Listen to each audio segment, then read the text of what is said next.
નમસ્કાર વિદ્યાર્થી મિત્રો, આપ સૌનું સ્વાગત છે પ્રજ્ઞાન એજ્યુકેશનલ લર્નિંગ એપમાં. દોસ્તો, આજે આપણે ધોરણ 10 ની અંદર વિજ્ઞાનમાં ચેપ્ટર નંબર 5 જૈવિક ક્રિયાઓ અને તેમાં વહન વિશે વાત કરવાના છે. આપણે શ્વસન તંત્ર વિશે વાત કરી ગયા અને શ્વસન તંત્રના કેટલાક પાછળ આપેલા પ્રશ્નો એની મેં તમને વાત કરી હતી કે તમારે વિચારવાના છે. તમે વિચાર્યું હશે અને મોટા ભાગના જવાબ તમને મળી જ ગયા હોય એ મને સંપૂર્ણ વિશ્વાસ છે અને ખાતરી છે. બાકી જો ન મળ્યા હોય તો એનો વિડીયો તમે આપણી એપ્લિકેશનની અંદર એના વિડીયો મૂકેલા છે અને એમાંથી તમને દરેકના જવાબ મળી શકશે. નેક્સ્ટ આપણે વહન વિશે વાત કરીએ. Transport system. જો આપણા શરીરની અંદર દરેક કોષો એને ઓક્સિજનની જરૂર છે અને પોષક તત્વોની જરૂર છે. જ્યાં સર્જાતા પ્રક્રિયાઓ કર્યા પછી નકામા દ્રવ્યો છે એનો નિકાલ કરવાની આવશ્યકતા છે. અને આપણો દેહ બહુકોષીય છે, કેટલા બધા કોષો ભેગા મળીને, અને એટલે એ સીધું જ પર્યાવરણમાં કોઈ આપલે નથી કરી શકતા. અને એટલે એ દ્રવ્યની આપલે કરવા માટેનું માધ્યમ એને પૂરું પાડે છે એ રુધિર છે. અને આ રુધિર દરેક કોષો સુધી પહોંચે છે એટલે એ પોષક તત્વોને લઈ જાય છે, ઓક્સિજનને લઈ જાય છે. અને ત્યાં કોષોમાં જે પ્રક્રિયાઓ દરમિયાન નકામા દ્રવ્યો સર્જાયેલા છે, નાઇટ્રોજન યુક્ત નકામા દ્રવ્યો છે, કાર્બન ડાયોક્સાઇડ જેવા ઘટકો છે, અન્ય કોઈ એવા પદાર્થો છે, તો એને ફરી પાછા લઈ આવીને દૂર કરવાનો પ્રયત્ન. તો આમ આ પોષક દ્રવ્યો, નકામા દ્રવ્યો, આ બધાનું વહન કરવાનું હોય. દરેક કોષો સુધી જરૂરી દ્રવ્યોને પહોંચાડવા અને ત્યાં સર્જાયેલા નકામા દ્રવ્યોને દૂર કરવાના સ્થાનો સુધી પહોંચાડવા. આ કામ માટે રુધિર ખૂબ મહત્વનો ભાગ ભજવે છે અને એ વહનની પ્રક્રિયાને આપણે સમજવી છે. તો આ વહનની ઘટના અને એની સાથે સંકળાયેલા ભાગો શું શું છે એને થોડું ધ્યાનમાં લઈ. પણ એ પહેલા એક નાનકડી તમારી ટેક્સ્ટબુકની અંદર પ્રવૃત્તિ આપી છે એના વિશે થોડી ચર્ચા કરીએ આપણે અને એ સમજવાનો પ્રયત્ન કરીએ. જો તમારી આસપાસ એક સ્વાસ્થ્ય કેન્દ્રની મુલાકાત લો અને જાણકારી મેળવો કે માનવમાં હિમોગ્લોબિનનું પ્રમાણનું સામાન્ય પ્રમાણ શું છે. મનુષ્યની અંદર સામાન્ય રીતે હિમોગ્લોબિનનું પ્રમાણ શું હોય છે. તો તમે તમારી આજુબાજુનું જે સ્વાસ્થ્ય કેન્દ્ર હોય એની મુલાકાત લ્યો, અથવા તો કોઈ આ બધા લેબોરેટરી છે જ્યાં નિદાન કરવામાં આવે છે ત્યાંની મુલાકાત લ્યો તો પણ તમને એના સ્ટાન્ડર્ડ લેવલ બધા ખબર પડે. તમે ઘણી વખત કોઈનો બ્લડ રિપોર્ટ હોય ને એમાં જુઓ તો એની અંદર એને આપ્યું તો સામાન્ય રીતે હિમોગ્લોબિનનું પ્રમાણ શું છે. બીજી એક અગત્યની વાત એ છે, બાળકો અને વૃદ્ધો માટે પણ સમાન હોય. આ બધા ક્વેશ્ચન છે એની તમારે જાતે તપાસ કરવી જોઈએ. આપણે નેક્સ્ટ ટોપિકની અંદર આ બધાની ડિસ્કસ કરવાના છે, અથવા તો તમને આની આ પ્રવૃત્તિને રિલેટેડ માહિતી બધી આપણી એપ્લિકેશનના વિડીયોની અંદર મળી જશે. શું પુરુષ અને સ્ત્રીઓમાં હિમોગ્લોબિનના સ્તરમાં કોઈ તફાવત છે? હા, હોય ને. કેટલો તફાવત છે એ તમારે જાણવાનું છે. તમારી આસપાસની પશુ ચિકિત્સાલય એટલે વેટરનરી ક્લિનિક, જે ઢોરને માટેનું દવાખાનું આપણે કહી શકીએ, તાલુકા પ્લેસે સામાન્ય રીતે હોય છે ઘણી જગ્યાએ, તો એની તમે મુલાકાત લો અને જાણકારી મેળવો કે પશુઓ જેવા કે ભેંસ છે, ગાયમાં હિમોગ્લોબિનનું પ્રમાણ સામાન્ય રીતે શું હોય. એટલે એની અંદર ગાય અને ભેંસના હિમોગ્લોબિનમાં થોડો ફેરફાર હોય, પણ કેટલું હોય છે એ તમારે આ જાણવા માટેનો પ્રયત્ન કરવાનો છે ને એક વખત વિઝિટ કરવાની છે. અને આ વિઝિટ થી કેટલી બધી વસ્તુ નવી તમને જાણવા મળશે. તમે ત્યાં જશો તો તમને ખ્યાલ આવશે કે શું હોય ખરેખર. આ બધા ક્વેશ્ચન નું લિસ્ટ બનાવીને જવાનું.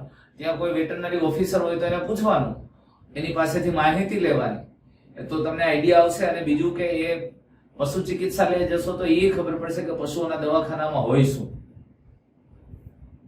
નર અને માદા માનવ તેમજ પ્રાણીઓમાં જોવા મળતા તફાવતની તુલના કરો.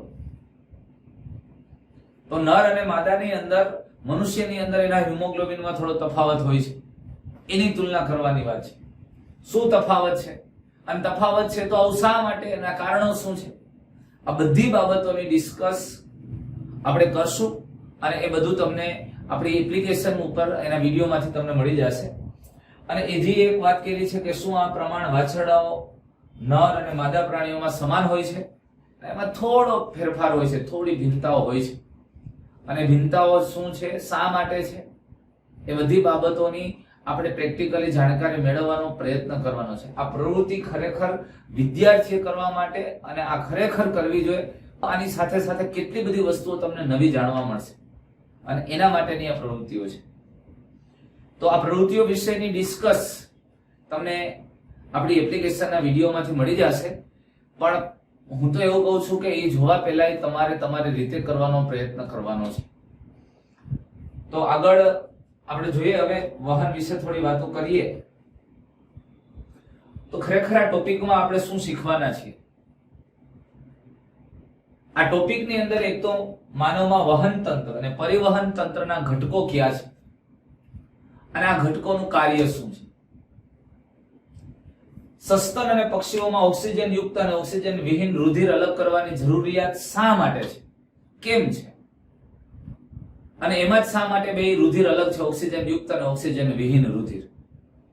બીજું કે રુધિરનું વહન કરવા માટે કયા કયા ભાગોની આવશ્યકતા છે, શરીરમાં વહન કેવી રીતે થાય છે, અને આ વહનની સાથે ફેફસાઓનો પણ શું રોલ છે, ફેફસાઓ કેવી રીતે મદદરૂપ થાય છે. આવી બધી કેટલીક બાબતો છે એની જાણકારી આપણે આ ટોપિકમાંથી શીખવાના છે. તો હવે મનુષ્યની અંદર વહનને સંબંધિત વાતો આપણે કરીએ. તો સામાન્ય રીતે મનુષ્યમાં વહન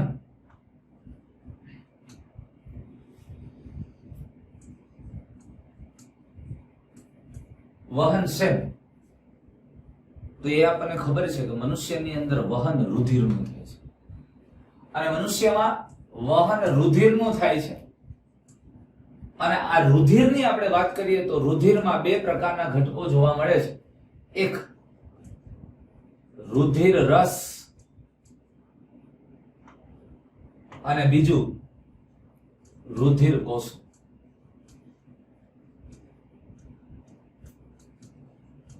રુધિર રસ અને રુધિર કોષો. હવે રુધિરનો જે મુખ્ય પ્રવાહીમય ભાગ છે ને, જેને આપણે પ્રવાહીમય ભાગ કહીએ છીએ, એ પ્રવાહીમય ભાગ છે એ રુધિર રસ.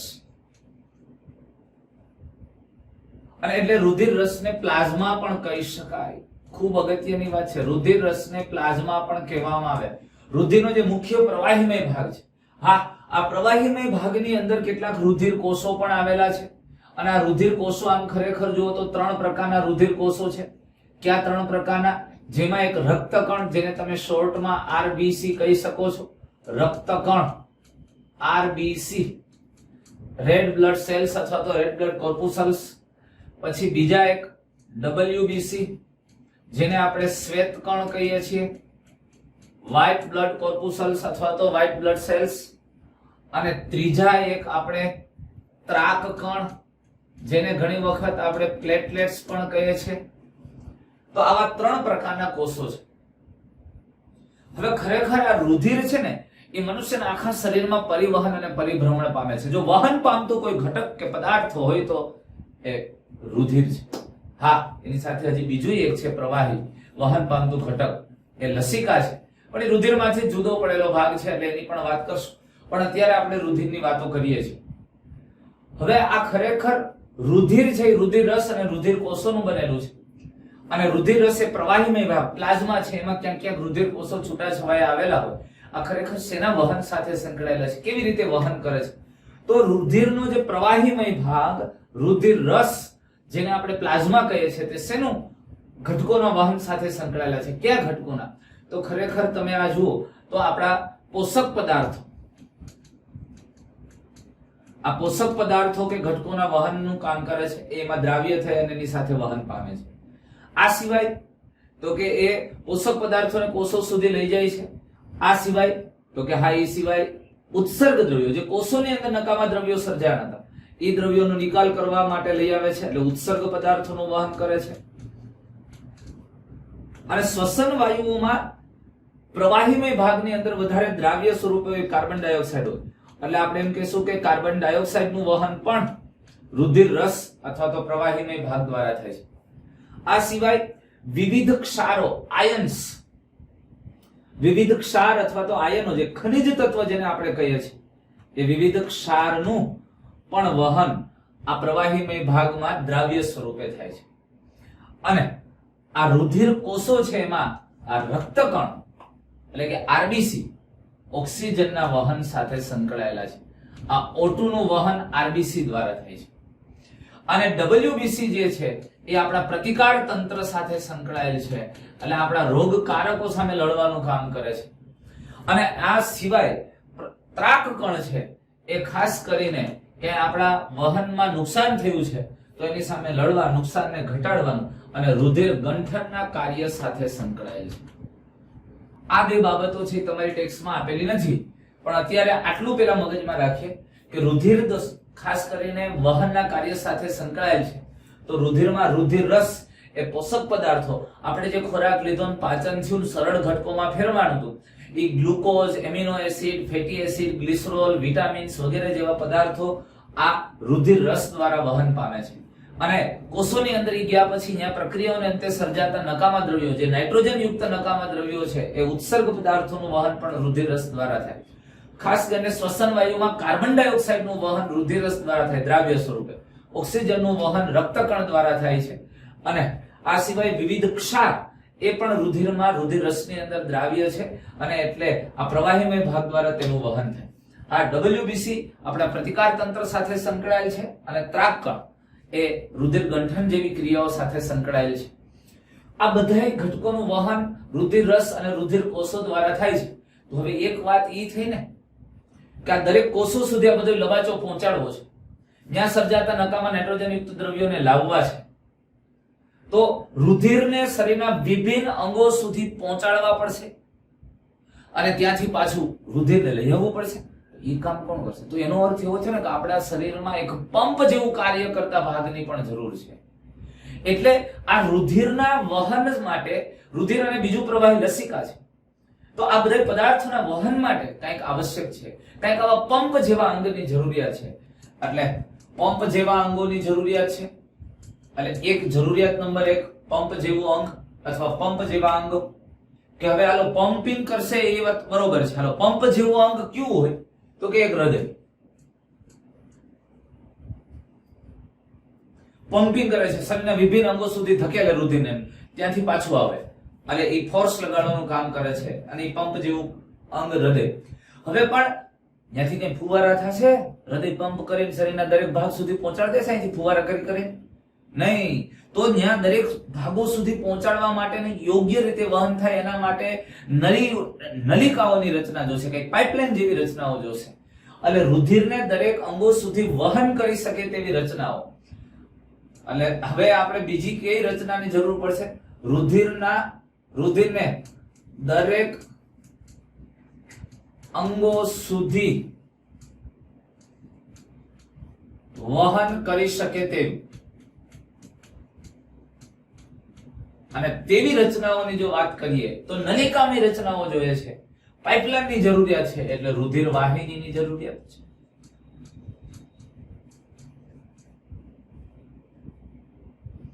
અને ત્રીજી બાબત, આ સમગ્ર પરિપથ જો એ વહન કરી શકે તેવી રચના, એટલે જે આખા પરિપથની આપણે રચના કરવી છે, આ પરિપથ રચી શકે એવી રચનાઓ એટલે રુધિર વાહિની.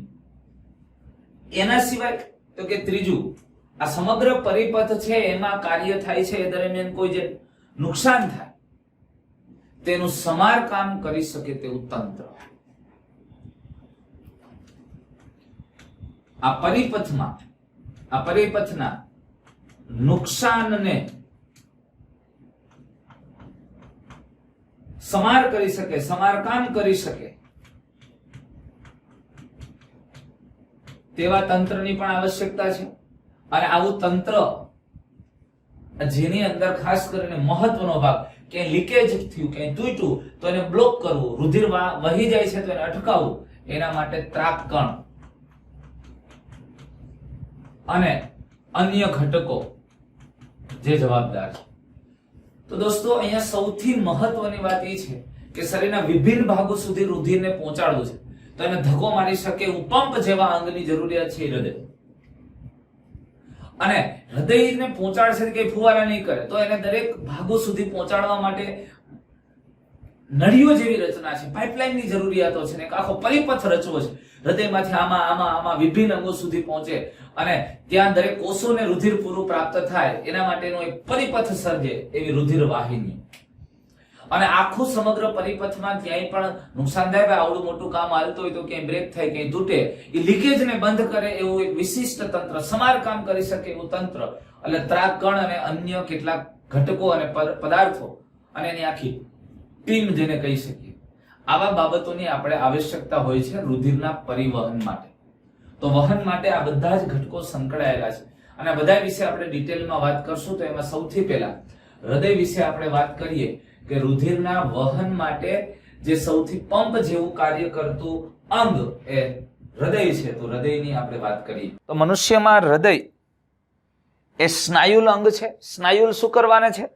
કારણ કે સતત સંકોચન શિથિલન પામી અને રુધિરને પમ્પિંગ કરે છે. શરીરના દરેક અંગો સુધી રુધિરને પહોંચાડવા માટે પંપ જેવું કાર્ય કરતું આ અંગ હૃદય, એટલે આપણે કીધું છે કે એ સ્નાયુલ અંગ છે, ખૂબ જ સ્નાયુમય હોય છે, જેથી સંકોચન શિથિલન પામી શકે અને રુધિરને ધકેલી શકે. અને એનું કદ આપણે જોઈએ તો હૃદયનું કદ મુઠ્ઠી જેટલું હોય છે. લ્યો, મુઠ્ઠી જેવડું. પણ એક અગત્યની વાત એ છે કે હૃદયને રુધિરને પમ્પિંગ કરવું છે, રુધિરને ધકેલવું છે. હૃદય રુધિરને પમ્પિંગ કરે છે, પણ રુધિર છે ઓક્સિજન અને કાર્બન ડાયોક્સાઇડ બંનેનું વહન કરે છે. એટલે એક અગત્યની વાત એ છે કે રુધિરમાં O2 અને CO2 આ બંનેનું વહન થાય છે. આ બંનેનું વહન રુધિર દ્વારા થાય છે. એટલે અહીંયા એક અગત્યની વાત એ થાય છે કે કાર્બન ડાયોક્સાઇડ યુક્ત રુધિર અને ઓક્સિજન યુક્ત રુધિર આ બેયને પંપ કરવાનું છે હૃદયને. એટલે આ બે જુદું રહે એ પણ ધ્યાનમાં રાખવું પડે. જો બે મિક્સ થઈ જાય તો તકલીફ થાય. અને એટલે હૃદયની અંદર રુધિરને ઓક્સિજન યુક્ત અને કાર્બન ડાયોક્સાઇડ યુક્ત રુધિરને અલગ રાખવું એ ખૂબ જ જરૂરી છે.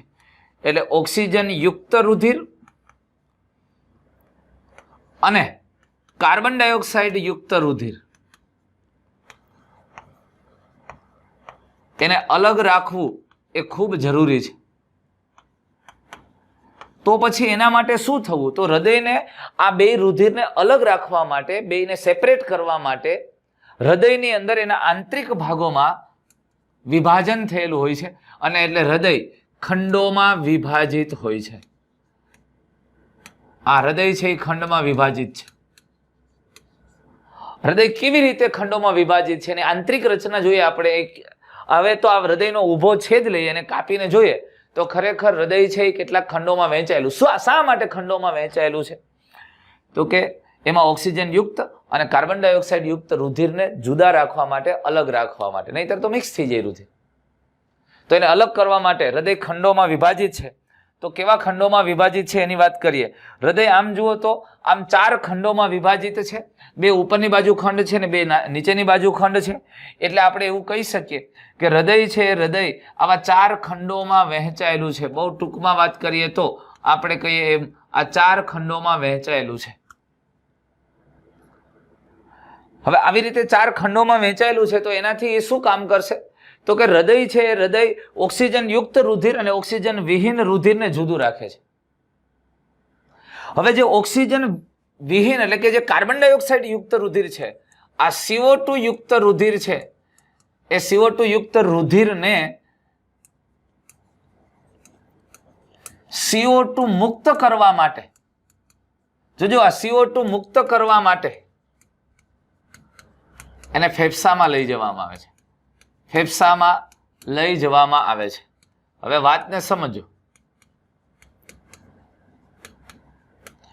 કાર્બન ડાયોક્સાઇડ યુક્ત જે રુધિર છે એ કાર્બન ડાયોક્સાઇડ યુક્ત રુધિરને હૃદયમાંથી ફેફસામાં લઈ જવામાં આવે છે. ક્યાં લઈ જવામાં આવે છે? ફેફસામાં. આ ફેફસાની અંદર લઈ જાય. અહીંયા કાર્બન ડાયોક્સાઇડ યુક્ત રુધિર ફેફસામાંથી ઓક્સિજન વાળું થશે અને કાર્બન ડાયોક્સાઇડ મુક્ત થશે. અને ત્યાંથી પાછું હવે જે ઓક્સિજન યુક્ત રુધિર ફેફસામાંથી પાછું હૃદયમાં આવે. અને આ હૃદયમાંથી આ ઓક્સિજન યુક્ત રુધિર છે એ બીજા ખંડમાં થાય અને ત્યાંથી શરીરના વિભિન્ન અંગોમાં જાય. એટલે તમને કહું હવે ખરેખર અહીંયા સ્થિતિ શું થાય? તો કે ઓક્સિજન યુક્ત રુધિર એટલે હૃદયમાં જે ઓક્સિજન યુક્ત રુધિર આવ્યું હતું ત્યાંથી પાછું એનું પમ્પિંગ થાય અને શરીરના વિભિન્ન અંગોમાં આ રુધિર જાય છે અને અંગોમાં અહીંયા ઓક્સિજન વપરાય છે અને અંગોમાંથી એ ફરી પાછું રુધિર ક્યાં આવે તો કે રુધિર પાછું હૃદયમાં આવે અને એ હૃદયમાંથી પાછું બીજા ખંડમાં થઈને ફેફસામાં જાય. સમજાય છે તમને? તો આમ હૃદયની અંદર એક બાજુ ઓક્સિજન વિહીન એટલે કે કાર્બન ડાયોક્સાઇડ યુક્ત રુધિર ફરે છે અને એક બાજુ ઓક્સિજન યુક્ત એટલે કે કાર્બન ડાયોક્સાઇડ વિહીન રુધિરને ફરે છે અને એટલે હૃદય 4 ખંડોમાં વહેંચાયેલું છે. આ જે બે ઉપરના ખંડો છે ને બે નીચેના ખંડો છે, આમ 4 ભાગમાં વહેંચાયેલું છે.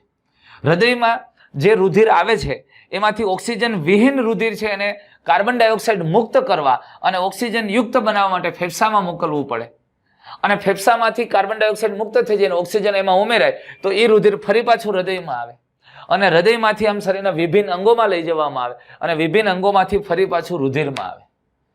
આમ હૃદય એ રુધિરનું સતત પમ્પિંગ કરે છે અને પમ્પિંગ દરમિયાન તમે જુઓ એક બાજુ ઓક્સિજન વિહીન એટલે કે કાર્બન ડાયોક્સાઇડ યુક્ત રુધિર અને એક બાજુ ઓક્સિજન યુક્ત એટલે કે કાર્બન ડાયોક્સાઇડ વિહીન અને એટલે આ હૃદય છે એ 4 ખંડોમાં વિભાજિત થાય છે અથવા આંતરિક ખંડન, કારણ કે અહીંયા રુધિરને જુદું રાખે છે કાર્બન ડાયોક્સાઇડ મુક્ત અને કાર્બન ડાયોક્સાઇડ યુક્ત અથવા તો હું આમ પણ કહી શકું ઓક્સિજન યુક્ત અને ઓક્સિજન વિહીન. સમજાય છે? તો હવે આ જે વહન થાય છે એને થોડું તબક્કાવાર જોઈએ, બહુ વ્યવસ્થિત રીતે વહન જોઈએ. તો કેવી રીતે વહન થાય છે એને સમજવાની ટ્રાય કરીએ. ફેફસામાંથી ઓક્સિજન યુક્ત રુધિર છે એ આ ડાબા કર્ણકની અંદર આવ્યું. હૃદયના 4 ખંડો છે એમાં આ ખંડને આપણે ડાબું કર્ણક કહીએ છીએ, આને જમણું કર્ણક કહીએ. આ ડાબું ક્ષેપક છે, આ જમણું ક્ષેપક છે. અહીંયા તમે દર્શાવી શકો આ જે ભાગ છે એ શું છે તો કે ડાબું કર્ણક છે. આ જે ભાગ છે એ શું છે તો કે એ જમણું કર્ણક છે. આ ખંડ છે આખે આખું આ કયું છે તો કે તમે કહેશો ડાબું ક્ષેપક છે અને આ ખંડ કયું છે તો કે એ જમણું ક્ષેપક છે. હવે વાતને સમજો. આ ડાબા ક્ષેપકમાંથી જે એક અહીંયા આ રુધિર લઈને જતી ધમની છે એ મહાધમની છે. જમણા ક્ષેપકમાંથી રુધિર લઈને જતી એ ફુફ્ફુસીય મહાધમની છે અને ડાબા કર્ણકમાં રુધિર લઈ આવે આ જે વાહિનીઓ તમને દેખાય છે અહીંયા જે રુધિર લઈ આવે છે એ રુધિર લઈ આવતી શિરાઓ છે એને ફુફ્ફુસીય શિરા કહેવાય અને જમણા કર્ણકની અંદર જે રુધિર લઈ આવે છે એ શિરાઓ છે એ મહાશિરાઓ છે. શરીરના વિભિન્ન અંગોમાંથી અહીંયા રુધિર લઈ આવે. આ આખું આપણે હૃદયને જે ભાગો છે એની વાત કરીએ છીએ. હવે હૃદય 4 ખંડોમાં વહેંચાયેલું આ ડાબું કર્ણક, જમણું કર્ણક, ડાબું ક્ષેપક, જમણું ક્ષેપક. હવે ફેફસામાંથી જે રુધિર આવે છે એ પહેલા સૌથી પહેલા આ ફુફ્ફુસીય, તમે વાતને સમજો, આ ફુફ્ફુસીય શિરા દ્વારા ઓક્સિજન યુક્ત રુધિર ડાબા કર્ણકમાં ઠલવાય. હવે ડાબા કર્ણકમાં રુધિર આવે છે એટલે એ શિથિલન પામે એટલે ડાબા કર્ણકનું શિથિલન થાય એટલે ફેફસામાંથી રુધિર ઓક્સિજન યુક્ત રુધિર ક્યાં આવ્યું ડાબા કર્ણકમાં એટલે ડાબા કર્ણકનું શું થયું શિથિલન થાય કારણ કે એમાં રુધિર ઠલવાય છે, એનું કદ વધે છે. હવે ડાબા કર્ણકમાંથી રુધિર ડાબા ક્ષેપકમાં જાય. આ દરમિયાન ડાબા કર્ણકનું સંકોચન થશે અને ડાબા ક્ષેપકનું શિથિલન થશે એટલે ડાબું ક્ષેપક ફૂલાય એટલે ડાબા કર્ણકનું રુધિર આ ઓક્સિજન યુક્ત રુધિર ડાબા ક્ષેપકમાં જાય એટલે અહીંથી આ રુધિર છે અહીંયા આવ્યું ડાબા કર્ણકમાંથી ડાબા ક્ષેપકમાં. ત્યારે ડાબા ક્ષેપકનું શું થાય તો કે ડાબા ક્ષેપકનું શિથિલન થાય અને ડાબા કર્ણકનું શું થાય સંકોચન. આનું સંકોચન થાય, આ દબાય એટલે રુધિર ક્યાં આવે ડાબા ક્ષેપકમાં, ડાબું ક્ષેપક ફૂલાય એટલે એનું શિથિલન થાય. હવે આ ડાબા ક્ષેપકમાં રહેલું જે ઓક્સિજન યુક્ત રુધિર છે એ શરીરના વિભિન્ન અંગોમાં એટલે હવે ડાબા ક્ષેપકનું સંકોચન થાય, આનું સંકોચન થાય અને એ સંકોચન થઈને રુધિર શરીરના વિભિન્ન અંગોમાં પહોંચાડવામાં એટલે ડાબા ક્ષેપકનું સંકોચન થાય એટલે રુધિર આ પૃષ્ઠ મહાધમની દ્વારા શરીરના વિભિન્ન અંગોમાં રુધિરને લઈ જાય. આ ડાબા ક્ષેપકમાંથી આ મહાધમનીમાં થઈને શરીરના વિભિન્ન અંગોમાં રુધિર જાય. સમજાય છે આ વસ્તુ? હવે શરીરના અંગોમાં રુધિર ગયું, ત્યાં ઓક્સિજન વપરાશે, કાર્બન ડાયોક્સાઇડ એમાં ઉમેરાશે એટલે હવે કાર્બન ડાયોક્સાઇડ યુક્ત રુધિર આ અંગોમાંથી શિરાઓ દ્વારા ભેગું કરવામાં આવે અને આ અંગોમાંથી રુધિર ક્યાં આવે જમણા કર્ણકમાં. પણ વાતને સમજો, જ્યારે આ ઘટના સાથે થતી હોય. જ્યારે ફેફસામાંથી ડાબા કર્ણકમાં રુધિર આવતું હોય તે જ સમયે આ શરીરના વિભિન્ન અંગોમાંથી ઓક્સિજન વિહીન રુધિર જમણા કર્ણકમાં આવતું હોય.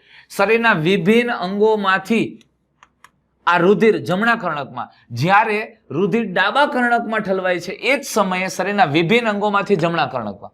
હા, હૃદયના ડાબા કર્ણકમાં ક્યાંથી આવે છે? ફેફસામાંથી આવતું હોય. તે જ સમયે શરીરના વિભિન્ન અંગોમાંથી રુધિર ક્યાં આવે?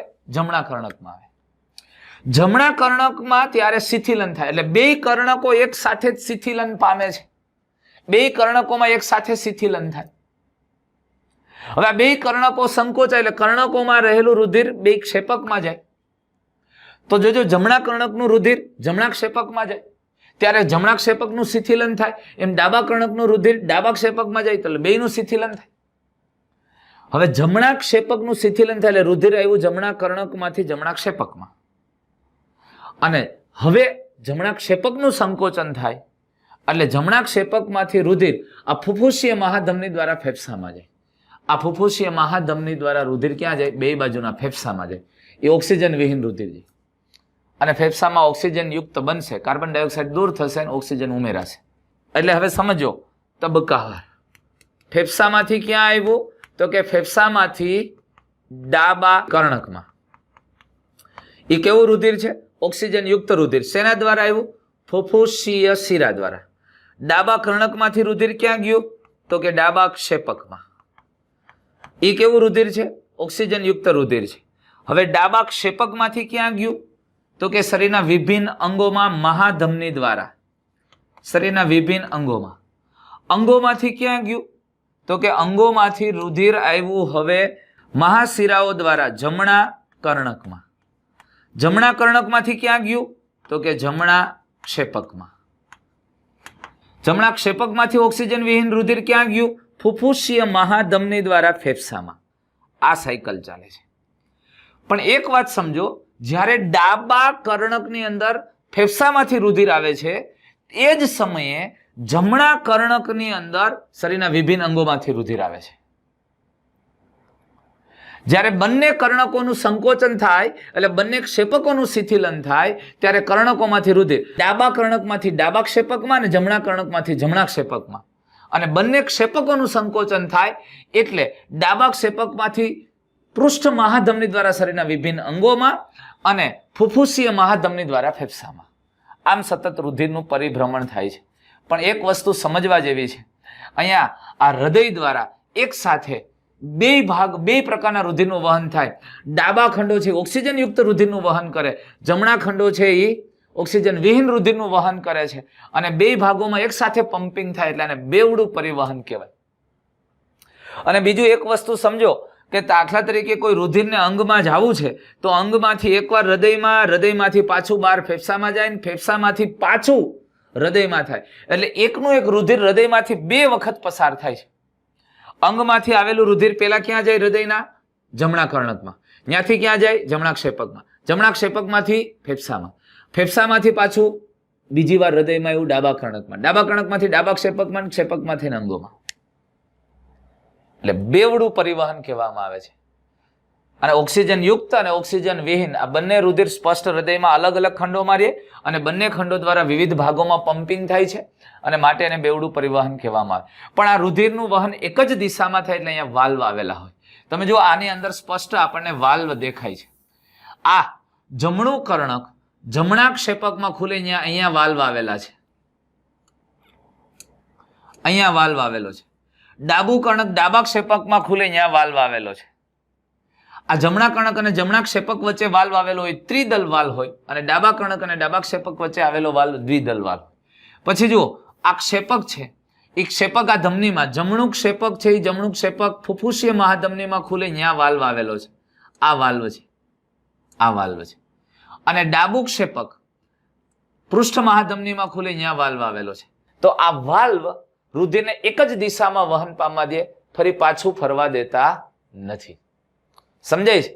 હવે આને થોડાક ડાયાગ્રામ સાથે સમજવાનો પ્રયત્ન કરીએ. જુઓ, આ ડાબુ કર્ણક છે, આ જમણું કર્ણક છે, આ જમણું ક્ષેપક છે.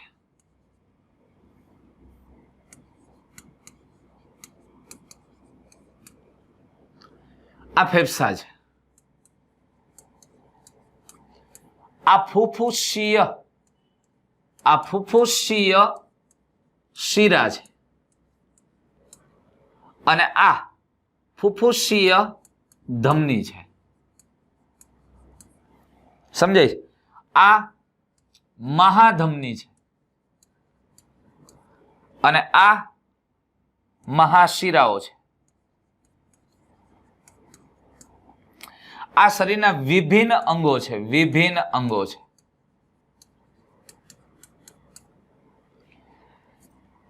આ ફેફસામાંથી ઓક્સિજન યુક્ત રુધિર આવે એટલે સૌથી પહેલા ક્યાં આવે? તો કે એ સૌથી પહેલા આવે ડાબા કર્ણકમાં.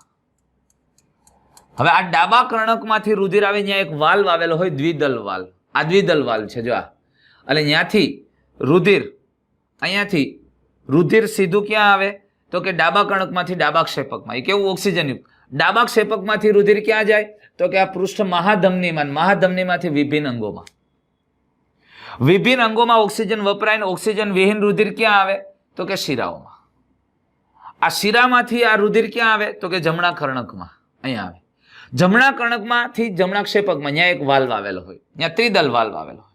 જમણા ક્ષેપકમાંથી ઓક્સિજન વિહીન રુધિર તો કે ફેફસામાં, અને ત્યાં અર્ધચંદ્રાકાર વાલ્વ આવેલો આ ફેફસામાં. કેના દ્વારા? ફુફુસીય ધમની દ્વારા. અને ફુફુસીય ધમનીમાંથી ફેફસામાં, ફેફસામાંથી પાછું આમ.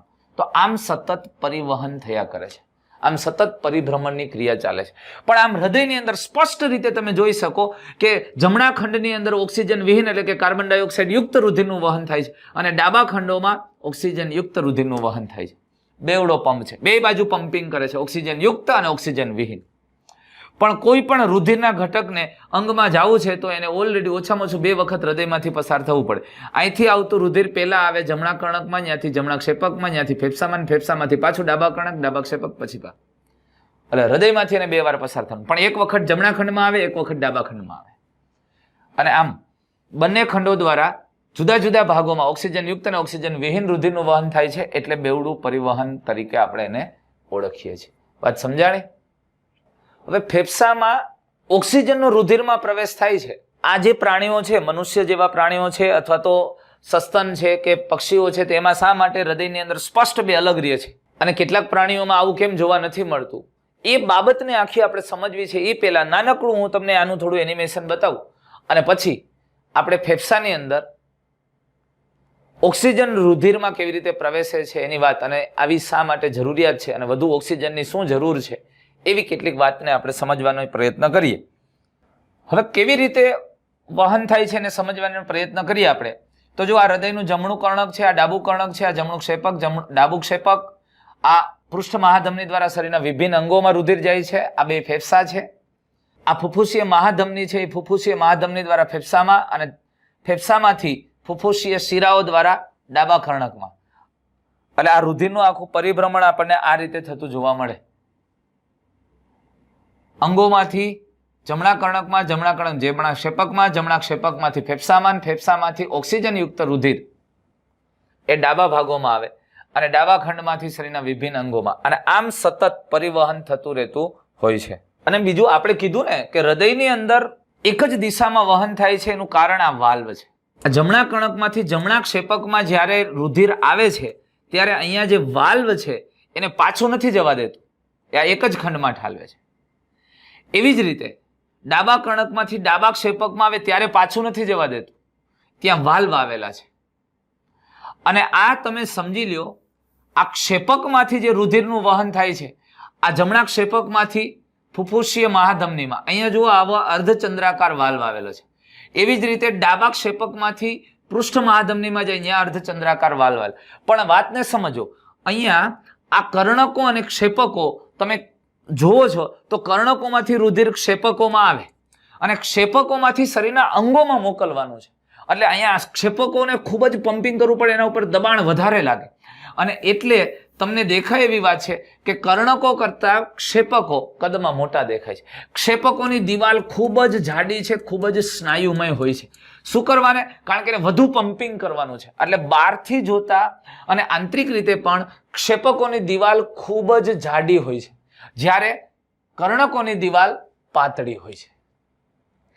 એટલે આગળ આપણને તબક્કાવાર વર્ણનમાં કીધું છે કે ફેફસામાંથી જે ઓક્સિજન યુક્ત રુધિર આવે છે એ પાતળી દિવાલ ધરાવતા ડાબા કર્ણકમાં અને એનું શિથિલન થાય અને કર્ણકમાંથી ક્ષેપકમાં, અને ક્ષેપકમાં રુધિર જાય ત્યારે ક્ષેપકનું શિથિલન થાય અને કર્ણકનું સંકોચન થાય. પણ કર્ણકોની દિવાલ પાતળી છે જ્યારે ક્ષેપકોની દિવાલ જાડી છે. એનું કારણ એ છે કારણ કે રુધિરને શરીરના દરેક અંગો સુધી પહોંચાડવાનું છે એટલે એને વધુ પ્રેશર કરવું પડે છે અને એટલે ક્ષેપકોની દિવાલ વધુ જાડી હોય છે. ખ્યાલ આવ્યો તમને? આ પ્રકારની રચના હોય છે અને આ હૃદયની આંતરિક રચના આપણને આવી જોવા મળે. હવે અહીંથી જે રુધિર ફેફસામાં ગયું અને ફેફસાની અંદર ઓક્સિજનનો રુધિરમાં પ્રવેશ થાય છે અને એ શું કરવાને જરૂરી છે એની કેટલીક વાત આપણે સમજીએ. તો એક વાત આપણે જોઈ ગયા છીએ કે હૃદયની અંદર 4 ભાગો છે, 4 ખંડ છે અને આ 4 ખંડોની અંદર સ્પષ્ટ રીતે તમને બહુ ક્લિયર કટ ખબર છે કે ઓક્સિજન વિહીન રુધિર છે એ ફેફસામાં આવે છે, ઓક્સિજન વિહીન રુધિર છે એ ફેફસામાં આવે છે. ફેફસામાં આ કાર્બન ડાયોક્સાઇડ મુક્ત થાય અને ઓક્સિજન યુક્ત રુધિર હૃદયના પાછા ડાબા કર્ણકમાં આવે, જે પાતળી દિવાલ વાળું, ત્યાંથી ડાબા ક્ષેપકમાં આવે, ડાબા ક્ષેપકમાંથી ફુફુસીય મહાધમની દ્વારા શરીરના વિભિન્ન અંગોની અંદર આ રુધિર ઠલવાય છે, એટલે શરીરના વિભિન્ન અંગોમાં, અને અંગોમાંથી ઓક્સિજન વિહીન રુધિર ફરી શરીર હૃદયના જમણા કર્ણકમાં, જમણા કર્ણકમાંથી જમણા ક્ષેપકમાં, અને આમ રુધિરનું સતત પરિવહન થાય છે. અને હૃદય અહીંયા સ્પષ્ટ 4 ખંડોમાં વહેંચાયેલું છે. ઓક્સિજન વિહીન અને ઓક્સિજન યુક્ત આ રુધિર જુદું રહે છે અને એ ખૂબ જ અગત્યની બાબત છે, ખાસ કરીને રુધિરમાં ઓક્સિજનની વધુ માત્રાને વહન કરવા માટે, શરીરના દરેક કોષો સુધીને વધુ ઓક્સિજન પહોંચાડવા માટે. એટલે ખાસ કરીને રુધિર દ્વારા ઉચ્ચ પ્રમાણમાં, વધુ પ્રમાણમાં ઓક્સિજનનું વહન થાય અને ઓક્સિજન કાર્યદક્ષતામાં વધારો થાય એટલા માટે આ જુદું રહ્યું છે. એટલે હૃદયના ડાબા અને જમણા ખંડોમાં વહેંચણી એ રુધિરને મિશ્રિત થતું અટકાવવા માટે ખૂબ લાભદાયી છે અને એને કારણે દરેક કોષો સુધી વધુ માત્રામાં ઓક્સિજન પહોંચાડી શકાય. શુદ્ધ ઓક્સિજન યુક્ત રુધિરનું અહીંયા વહન થાય છે. એટલે ખાસ કરીને એક અગત્યની વાત તો અહીંયા એ છે કે દરેક કોષો સુધી રુધિર દ્વારા એક ઓક્સિજનની ઉચ્ચ કાર્યદક્ષતા પ્રાપ્ત થાય છે, વધુ પ્રમાણમાં ઓક્સિજન કોષોને પ્રાપ્ત થાય છે આ અલગ અલગ રુધિરનું વહન થવાને કારણે. એટલે શરીરને O2 નો ઉચ્ચ કાર્યદક્ષ પુરવઠો પ્રાપ્ત થાય છે અને આ ઓક્સિજનનો પુરવઠો પ્રાપ્ત થવાને કારણે વધુ શક્તિ, વધુ ઉર્જા પ્રાપ્ત કરી શકાય છે. અને ખાસ કરીને સસ્તન અને વિહગ પક્ષીઓ જેવા પ્રાણીઓમાં એના શરીરનું તાપમાન એક ધારું જળવાય છે અને આનું શરીરનું તાપમાન જાળવવા માટે વધુ ઉર્જાની જરૂર પડે છે. જો આપણા શરીરનું તાપમાન એક ધારું 37 ડિગ્રી મેન્ટેન થાય છે, સતત 37 ડિગ્રી, અને જો શરીરની અંદર માનો કે પર્યાવરણનું આસપાસનું તાપમાન ખૂબ નીચું વહી ગયું છે, તમારી પાસે ઓઢવાનું નહીં હોય તો કદાચ આમ વાઇબ્રેટ દાઢી ડગડગ થશે. એ સ્નાયુઓનું મૂવમેન્ટ થાય છે અને એટલે અહીંયા ઉર્જા ઉત્પન્ન થાય છે, પણ શરીરનું ટેમ્પરેચર મેન્ટેન રહે 37 ડિગ્રી. અને બહારનું તાપમાન ખૂબ વધારે હોય તો કદાચ પરસેવો મળશે વળવા, પણ શરીરનું તાપમાન 37 જ રહે. અને આ 37 ડિગ્રી એક ધારું તાપમાન જાળવવા માટે વધારે શક્તિની જરૂર પડે છે અને વધારે શક્તિ મેળવવા માટે વધારે ખોરાકના ઘટકોનું દહન કરવું પડે, શ્વસન કરવું પડે, એટલે વધારે ઓક્સિજનની જરૂર પડે. અને એટલે સસ્તન અને વિહગ જેવા પ્રાણીઓમાં હૃદય સ્પષ્ટ 4 ખંડોમાં વહેંચાયેલું છે. ઓક્સિજન વિહીન અને ઓક્સિજન યુક્ત રુધિર જુદું વહે છે અને એટલે દરેક કોષો સુધી પ્યોર શુદ્ધ ઓક્સિજન યુક્ત રુધિરનું વહન દરેક અંગો સુધી થાય છે. પણ કેટલાક નિમ્ન કક્ષાના પ્રાણીઓ છે, એટલે સરીસૃપ છે, ઉભયજીવી છે, મત્સ્ય છે, તો એના હૃદયની રચનામાં થોડા ફેરફારો છે અને એના હૃદય ફેરફાર છે તો એ પ્રાણીઓને ઓછી ઉર્જાની જરૂર પડે છે. શા માટે એને ઓછી ઉર્જાની જરૂર પડે છે? આવા પ્રાણીઓ ખાસ કરીને દેડકા જેવા ઉભયજીવી પ્રાણીઓ, કાચિંડા જેવા સરીસૃપ પ્રાણીઓ, મત્સ્ય, આ બધાયના શરીરનું તાપમાન એક ધારું એક સમાન જળવાતું નથી. પર્યાવરણના આધારે એના શરીરના તાપમાનમાં ફેરફાર થઈ શકે છે અને એટલે એને પ્રમાણમાં ઓછી ઉર્જાની જરૂર પડે છે અને એટલે એના જે પરિવહન તંત્રની અંદર જે હૃદયની રચના છે એ થોડીક જુદા પ્રકારે છે. એ જોઈએ આપણે કેવી હોય છે. તો જુઓ, મત્સ્યની અંદર છે ને હૃદયની અંદર 2 જ ખંડો છે. મત્સ્યની અંદર હૃદયમાં 2 જ ખંડો છે અને 2 ખંડો ક્યાં છે? તો એમાં આ એક કર્ણક છે અને આ ક્ષેપક છે. આ 2 જ ખંડો હોય છે. હવે સમજો, મત્સ્યનું હૃદય સંપૂર્ણપણે ઓક્સિજન વિહીન રુધિરનું જ વહન કરે છે. મત્સ્યના વિભિન્ન ભાગોમાંથી રુધિર છે એ રુધિર કર્ણકમાં આવે, કર્ણકમાંથી ક્ષેપકમાં જાય અને ક્ષેપકમાંથી શરીરના વિભિન્ન અંગોમાં પમ્પિંગ થાય અને અહીંથી પેલા એ ખરેખર ઝાલરોમાં જાય. ઝાલરો, આ ઝાલરોમાં ઓક્સિજન યુક્ત રુધિર થાય અને ઝાલરમાંથી જ સીધું અંગોમાં જાય અને અંગોમાંથી પાછું કર્ણકમાં. આમ સતત પરિવહન થાય એટલે એના હૃદય દ્વારા ઓક્સિજન વિહીન રુધિરનું જ વહન થાય છે અને કર્ણકમાંથી રુધિર ક્યાં જાય? ક્ષેપકમાં. ક્ષેપકમાંથી ઝાલરમાં જાય, ઝાલરોમાં ઓક્સિજન યુક્ત રુધિર બને, ત્યાંથી સીધું જ શરીરના વિભિન્ન અંગોમાં જાય અને વિભિન્ન અંગોમાંથી ફરી પાછું હૃદયમાં. આમ દ્વિખંડી છે. તમે જુઓ, ખાસ કરીને દેડકા અને કાચિંડા જેવા પ્રાણીઓ એટલે કે સરીસૃપની અંદર હૃદયમાં 3 ખંડ જોવા મળે છે, 2 કર્ણકો, આ જમણું કર્ણક, ડાબું કર્ણક. શરીરના વિભિન્ન અંગોમાંથી રુધિર છે એ ઓક્સિજન વિહીન રુધિર જમણા કર્ણકમાં આવે અને ફેફસામાંથી કે ત્વચામાંથી ઓક્સિજન યુક્ત રુધિર છે એ ઓક્સિજન યુક્ત રુધિર ક્યાં આવે? તો કે ઓક્સિજન યુક્ત રુધિર આ ડાબા કર્ણકમાં આવે અને આ 2 કર્ણકોનું રુધિર અહીંયા મિક્સ થઈ જાય છે ક્યાં? ક્ષેપકમાં. અને મિશ્ર રુધિરનું વહન થાય છે શરીરના વિભિન્ન અંગોમાં. એટલે અહીંયા રુધિર મિશ્ર થઈ જાય છે. એને ઓછી શક્તિની જરૂર છે ને એટલે દરેક કોષો સુધી ઓછો ઓક્સિજન પહોંચે છે તો ચાલે છે. આપણે તો શુદ્ધ જ પહોંચાડવું પડે છે કારણ કે વધારે શક્તિની આવશ્યકતા છે પક્ષી અને સસ્તન પ્રાણીઓને. પણ અહીંયા ઓછી, કારણ કે એના શરીરનું ટેમ્પરેચર મેન્ટેન નથી કરતા એટલે પ્રમાણમાં ઓછી શક્તિની જરૂર છે. એટલે ઓછો ઓક્સિજન હોય તો હાલે, 100% ઓક્સિજન નથી પહોંચતો તો ચાલે છે કારણ કે રુધિર મિશ્ર થઈ જાય છે. જો જમણા કર્ણકમાં ઓક્સિજન વિહીન રુધિર હતું, ડાબા કર્ણકમાં ઓક્સિજન યુક્ત હતું, 2 ક્ષેપકમાં એક સાથે ઠલવાણું એટલે રુધિર મિશ્ર થાય અને મિશ્ર રુધિરનું વહન થાય છે. આ બેયમાં એવું થશે. અને પક્ષી અને સસ્તન જુઓ તો સ્પષ્ટ રીતે 4 ખંડોમાં વિભાજિત. ઓક્સિજન વિહીન રુધિર અને ઓક્સિજન યુક્ત રુધિર જુદા રહે છે અને દરેક અંગો સુધી જ્યારે કોષો સુધી રુધિર પહોંચાડવામાં આવે સંપૂર્ણ ઓક્સિજન યુક્ત જ પહોંચાડવામાં આવે કારણ કે એને વધારે શ્વસન ક્રિયા કરવી પડે છે, એને વધારે ઓક્સિજનની આવશ્યકતા છે, એના શરીરનું ટેમ્પરેચર જાળવવું છે અને વધુ ઉર્જા, વધુ જટિલ તંત્ર છે એટલે વધુ ઉર્જાની આવશ્યકતા છે. એટલે આ પ્રકારે એના હૃદયો ડેવલપ થયેલા છે.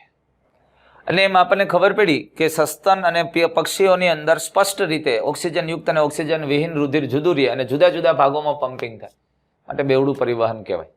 અહીંયા રુધિર પરિવહન તંત્રની અંદર હજી 1-2 ભાગો બાકી છે, વાહિનીઓ. ત્યાર પછી ઈજાગ્રસ્ત ભાગોને રિપેર કરવા અથવા તો આપણા પરિવહન તંત્ર અથવા તો અભિસરણ પાથ છે એ પાથની જાળવણી માટેનું તંત્ર એટલે ત્રાક કણો અને એની વાત કરવાની છે. અને આ ઉપરાંત લસિકા તંત્ર અને ત્યારબાદ આપણે આ બ્લડ પ્રેશર માપવા માટેનું જે સાધન છે બીપી કેમ માપવામાં આવે એની વાત કરશું. તો ફરી પાછા નેક્સ્ટ વિડીયોની અંદર મળીએ છીએ. Good bye, thank you.